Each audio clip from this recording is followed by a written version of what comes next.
నమస్తే అండి. నాకు ఆంధ్రప్రదేశ్‌లో ఏం జరుగుతుందో నాకు అర్థం కావట్లేదండి. ఒక్కొక్క రోజు ఒక్కొక్క అక్రమ సంబంధం గురించి బయటకు వస్తుంది. ఒక్కొక్క రోజు ఒక్కొక్క ఎఫ్ఐఆర్ గురించి బయటకు వస్తుంది రాజకీయ నాయకులది. ప్రతిరోజు ఒక ట్విస్ట్ అన్నమాట. నిజంగా సస్పెన్స్ సినిమాల కంటే కూడా ఈ పాలిటిక్స్ మోర్ సస్పెన్స్ అయిపోతున్నాయి. మోర్ ఇంట్రెస్టింగ్ అయిపోతున్నాయి అన్నమాట. నాకు ఒక్కొక్క పక్క నవ్వు వస్తుంది. ఒక్కొక్క పక్క బాధేస్తుంది. ఇన్ని రోజులు మనం సపోర్ట్ చేసింది ఇలాంటి రాజకీయ నాయకులకా? మనం ఓట్లేసింది ఇలాంటి రాజకీయ నాయకులకా? అనే క్వశ్చన్ కూడా నాలో రైజ్ అయిందన్నమాట. సో జనరల్ గా ఇలాంటి ఎఫ్ఐఆర్స్, ఇలాంటి అక్రమ సంబంధాలు పొలిటీషియన్స్ వి తమిళనాడు అదేవిధంగా కర్ణాటక రాష్ట్రంలో ఎక్కువ ఉండేటివి. మన సైడ్ ఇలాంటివి లేవనుకున్నాను నేను. అంటే మన సైడ్ కూడా ఉన్నాయి కానీ బయటపడలేదు. ఇప్పుడిప్పుడు బయటపడుతున్నాయి అన్నమాట, ఒక్కొక్కటి ఒక్కొక్కటి. వాళ్ళంతటా వాళ్ళే బయటకు వచ్చేసి పబ్లిసిటీ చేసుకుంటున్నారు ఈ ఎఫ్ఐఆర్స్ కానీ అక్రమ సంబంధాల గురించి. కానీ ఎర్లియర్ గా కర్ణాటక ఈ విధంగా జరిగేది అనమాట. సో అక్కడ జరగడం వల్ల గవర్నమెంట్సే మారిపోయేటివి. నేను మా కొంతమంది తెలిసిన వాళ్ళ కర్ణాటక ఫ్రెండ్స్ ఉంటే కూడా నేను ఈ విషయం మీద ఎక్కువ వాదించేవాడిని. సో మా ఆంధ్రప్రదేశ్లో ఇలాంటివి ఉండవు, మీ పాలిటిక్స్ లో ఎక్కువ అక్రమ సంబంధాలు, బ్లాక్ మెయిలింగ్ ఇలాంటివి ఎక్కువ ఉంటాయి, మా సైడ్ ఇలాంటివి ఉండవు అనేసి నేను కొంచెం గర్వంగా చెప్పుకునేవాడిని అనమాట. కాకపోతే ఇప్పుడు ఏమవుతుందంటే ఒకదాని తర్వాత ఒకటి, ఒకదాని తర్వాత ఒకటి. అంటే ఏది నిజం? నిజంగా ఇలాంటి వాళ్ళు ఇలా బిహేవ్ చేస్తారా? ఇంత బ్యాక్గ్రౌండ్ ఉందా దీని వెనకాల అనేసి కూడా ఒక సస్పెన్స్, ఒక షాకింగ్ లోకి వెళ్ళిపోతుంది నా మైండ్. సరే మ్యాటర్లోకి వెళ్తే మెయిన్ గా మీ అందరికి తెలుసు, ఒక 3 to 4 days నుంచి ఒక న్యూస్ బాగా వైరల్ అయిపోతుంది అనమాట.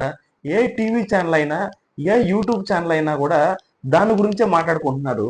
సో ఈ వివాదం ఎక్కడి నుంచి స్టార్ట్ అయింది అనేది, ఎవరిది ఈ వివాదం అనేది కూడా క్లియర్ గా చెప్తాను. ఈ వివాదంలో నా పాయింట్ ఆఫ్ వ్యూ కంటే కూడా మీ పాయింట్ ఆఫ్ వ్యూ చాలా ఇంపార్టెంట్ అండి. నేను క్లియర్ గా చెప్తాను అంటే యాక్చువల్గా ఏం జరిగింది అంటే, ఒక్కొక్కరు ఒక్కొక్క పాయింట్ ఆఫ్ వ్యూలో చెప్తున్నారు దీని గురించి.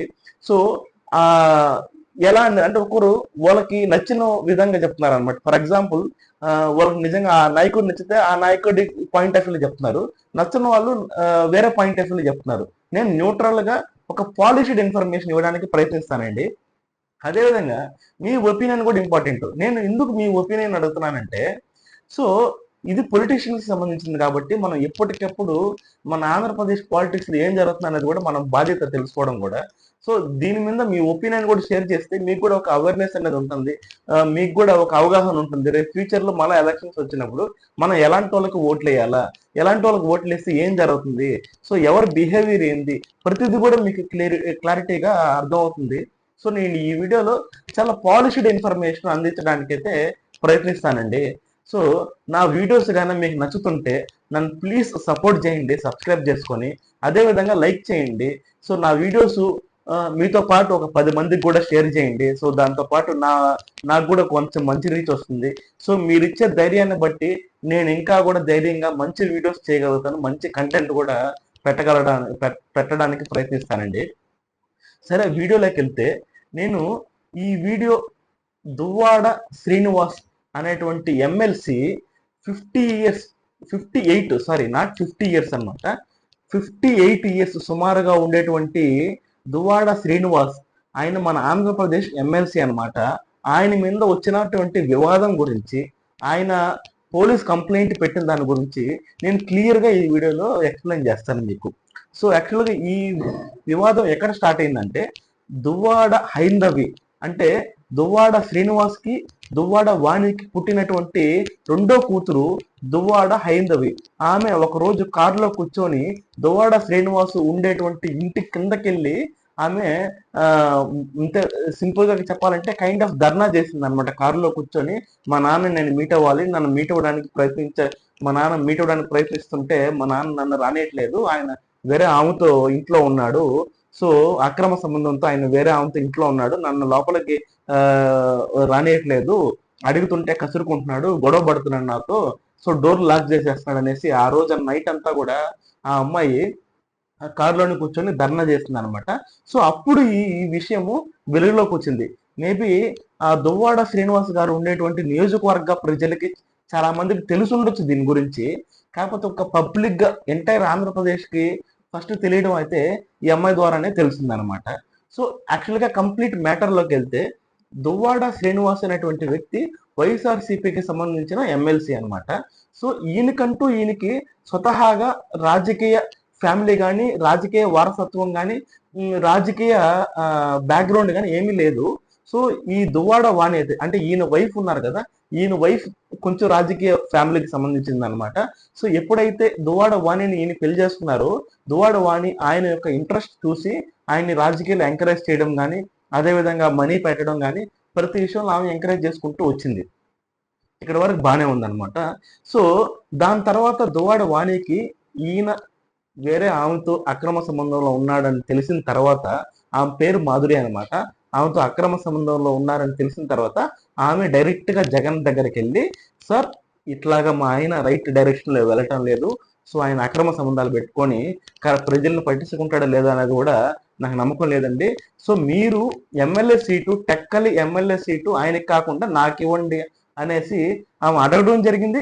జగన్ గారు దానికి ఒప్పుకోవడం కూడా జరిగింది అనమాట. 2023లో ఆమె దగ్గర ఉన్న ప్రూఫ్స్ తో ఆమె తీసుకెళ్లి జగన్ గారితో మాట్లాడితే జగన్ గారు ఒప్పుకోవడం కూడా జరిగింది. జగన్ గారు ఒప్పుకున్న తర్వాత ఆ టెక్కలి నియోజకవర్గానికి ఆమెను ఇన్ఛార్జ్ కూడా చేశారనమాట.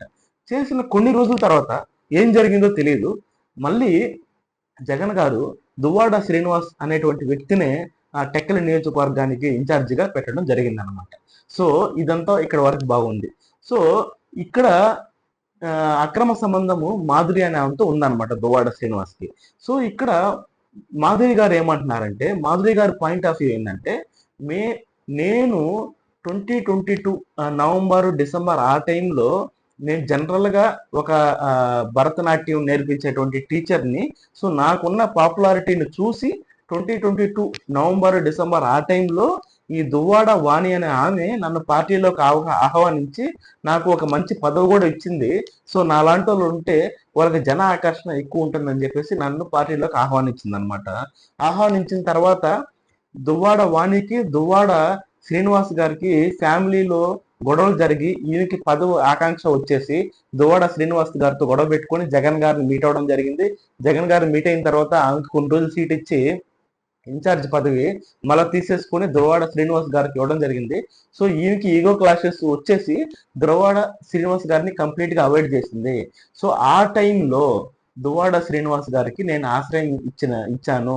అదేవిధంగా మా ఇద్దరికి అక్రమ సంబంధం ఉందని కూడా ఊరంతా పాపులర్ చేసింది. ఆ రోజు నా మనోభావం దెబ్బతిని నేను సూసైడ్ ప్రయత్నం చేసినప్పుడు దువ్వాడ శ్రీనివాస్ గారు నాకు మద్దతు ఇచ్చి నాకు కేర్ టేకర్ గా, ఒక గైడ్ గా, ఒక టీచర్ గా, ఒక ఫ్రెండ్ గా నాతో ఉండడం జరిగింది. సో ఆ రోజు నుంచి మే ఇద్దరము ఒకే దగ్గర కలిసి ఉంటున్నాము అనేసి ఆమె చెప్పింది అనమాట. దాంట్లో మీడియా పర్సన్ ఉండండి అంటే, మీరు పెళ్లి అయ్యింది కదా, మీకు సపరేట్ గా పెళ్లి అయింది, అదే విధంగా దువ్వాడ శ్రీనివాస్ గారికి కూడా సపరేట్ గా పెళ్ళైంది.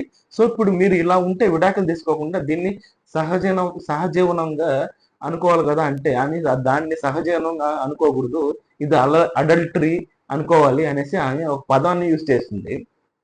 జనరల్ గా మీరు ఆ అడల్టరీని పదాన్ని గూగుల్ అయితే సెర్చ్ చేయండి. నేను తెలుగు మీనింగ్ చెప్తే బాగోదు అనేసి ఈ వీడియోలో నేను చెప్పట్లేదు, ఎందుకంటే మన వీడియోస్ ని లేడీస్ కూడా చూస్తారు కాబట్టి నేను అలాంటి మాటలు యూజ్ చేయాలనుకోవట్లేదు నా యూట్యూబ్లో. సో మీరు అడల్టరీ అనే దాన్ని మీనింగ్ ఎత్తుకొని గూగుల్లో చూడండి, మీకే అర్థం అవుతుంది అనమాట మీనింగ్ ఏమొస్తుంది అనేసి. సో అది చెప్పడం అది ఇంకా బాగా వైరల్ అయింది, ఆమె మీద ఇంకా ట్రోల్స్ కూడా వచ్చాయి. ఆ తర్వాత ఇదంతా ఇక్కడ వరకు బాగానే ఉందండి. ఇలా ఫ్యామిలీ గొడవలు, పాలిటిక్స్, లేకుంటే అక్రమ సంబంధం, ఇదంతా కూడా బాగానే ఉంది. నాకు ఎక్కువ బాధ అనిపించిన విషయం ఒకటి ఉంది, అది నేను ఇప్పుడు చెప్తానండి. నిజంగా చాలా అంటే చాలా బాధేస్తుంది. సో దువ్వాడ శ్రీనివాస్ గారి ఇంటికి ఆ రోజు నైటు కూతురు, అదేవిధంగా దువ్వాడ వాణి గారు కూడా వెళ్ళడం జరిగింది. ఆయన తలిపేసేసి వాళ్ళని రానియకుండా ప్రయత్నం చేశారనమాట.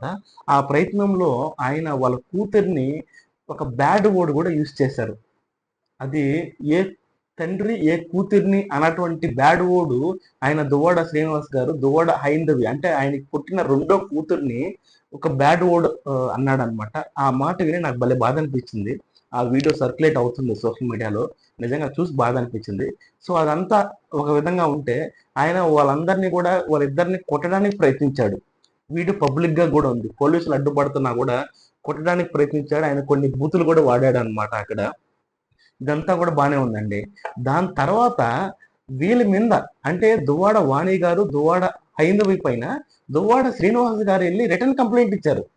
ఏమి ఇచ్చాడంటే అక్కడ ఆయన కంప్లైంట్ రాసిన దాంట్లో ఏముందంటే దువ్వాడ వాణి, అదేవిధంగా ఆమె కుమార్తె అయినటువంటి దువ్వాడ హైందవి అని రాశాడు ఆయన. అంటే దువ్వాడ వానికి మాత్రమే పుట్టిందంట ఆయన కూతురు, ఈయనకి పుట్టలేదు. ఈయన సొంత తండ్రి సొంత కూతుర్ని ఆమె కూతురు అంటున్నాడు. అంటే నా కూతురు అని చెప్పుకోలేకపోతున్నాడు ఆయన. ఎంత బాధ అనిపించింది అంటే ఏ కూతురికైనా కూడా, ఫస్ట్ కూతురికి పెళ్లి అయిపోయింది, ఈ అమ్మాయికి పెళ్లి ఈడికి వచ్చింది.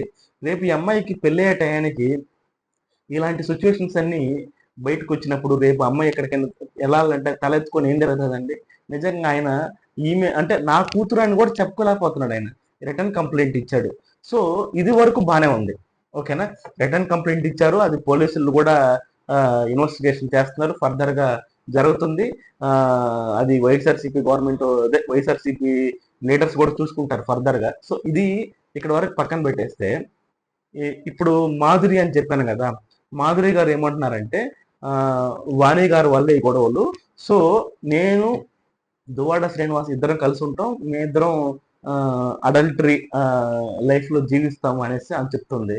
ఆమె ఏం చేసిందంటే ఈ రోజు అంటే నిన్న అనమాట, నిన్న ఆమె ఏం చేసిందంటే వెళ్ళి ఒక కార్ని గుద్దేసి పడిపోయి హాస్పిటల్లో జాయిన్ అయింది. జాయిన్ అయితే ఆమె ఏమంటుందంటే నేను సూసైడ్ చేసుకోవడానికి ప్రయత్నించాను, సో నాకు ట్రీట్మెంట్ చేయబాకండి అని ఆమె అంటుంది. సరే, నువ్వు సూసైడ్ చేసుకోవడానికి ప్రయత్నించావు, అది నీ పర్సనల్ విషయం, దాని గురించి ఎవరు మాట్లాడరు, అది పోలీసులు కూడా మీతో చర్చిస్తారు, అది వరకు బాగానే ఉంది. కానీ మీరు గుద్దేసిన కారు, దాంట్లో ఉన్న జనాల గురించి మీరు ఆలోచించట్లేదు కదా. నిజంగా ఎంత బాధ అంటే ఈమె సూసైడ్ చేసుకోవడానికి వెళ్ళి ఇంకో కారుని గుద్దేసింది. ఆ కారులో ప్రయాణించే వాళ్ళ పరిస్థితి ఏంటి? వాళ్ళకి నిజంగా ఏమన్నా అంటే నిజంగా ఏం జరుగుతుంది అర్థం కావట్లా. సినిమాల కంటే కూడా ఘోరంగా జరుగుతుందండి బయట. ఇప్పుడు ఈమె సూసైడ్ చేసుకోవాలనుకుంటుంది, సూసైడ్ చేసుకోవడం చాలా తప్పు, చట్టరీత్యా. దాని గురించి పోలీసులు మాట్లాడుకుంటారు, పోలీసులు చర్చిస్తారు, అంతవరకు బాగానే ఉంది. కాకపోతే ఈ సూసైడ్ చేసుకోవడానికి వెళ్ళి వేరే కారుని గుద్దేసింది. దాంట్లో ఉన్న వాళ్ళ పరిస్థితి ఏంటి? ఇక్కడ ఎంత ఘోరం చూడండి. సో ఇవన్నీ చూస్తుంటే ఈరోజు దువ్వాడ వాణి గారికి, దువ్వాడ శ్రీనివాస్ గారికి, మాధురి కంటే కూడా ఎక్కువ ప్రాబ్లము దువ్వాడ హైందవి గారికి. పాపము జస్ట్ ఆ అమ్మాయి డాక్టర్ అంట, డాక్టర్ కంప్లీట్ చేసుకొని పెళ్లి ఈడు వచ్చింది, రేపు మాప పెళ్లి అయ్యే సిచ్యువేషన్ అనమాట అమ్మాయిది. ఇలాంటి గొడవల్లో నలిగిపోతూ రేపు పెళ్లి అయ్యే టయానికి మా తండ్రి నా పక్కన లేకపోతే ఆ అమ్మాయికి ఎంత బాధ ఉంటుందండి. నిజంగా ఆయన ఆ రోజు కంప్లైంట్లు రాసింది కూడా ఎంత బాధ వస్తుంది నాకు. సో మన ఆంధ్రప్రదేశ్లో సిచ్యువేషన్ ఇలా ఉంది. సో ఇదంతా ఒక విధంగా ఉంటే మళ్ళీ వేరే రాజకీయ నాయకుల యొక్క అక్రమ సంబంధాలు కూడా 1 by 1 బయటపడుతున్నాయి అన్నమాట. సో అవి సోషల్ మీడియాలో హల్చల్ చేస్తున్నాయి, కానీ అవి అఫీషియల్ గా వచ్చినప్పుడు మనం మాట్లాడుకుందాం వీటి గురించి అనుకుంటున్నానండి. అదేవిధంగా మీ పాయింట్ ఆఫ్ వ్యూ కూడా ఈ వీడియో కింద కామెంట్ సెక్షన్ లో ప్లేస్ చేయండి. ఏదైనా తప్పుగా మాట్లాడుతుంటే ప్లీజ్ మీ సజెషన్స్ కూడా ఇవ్వండి నాకు, నేను ఇంప్రూవ్ చేసుకుంటాను. అది పాజిటివ్ అయినా నెగిటివ్ అయినా నాకు ఏం ప్రాబ్లం లేదు, మీరు ఏం పెట్టాలనుకున్నా కూడా పెట్టండి, నేనైతే ఇంప్రూవ్ చేసుకుంటానండి. థ్యాంక్ యూ అండి.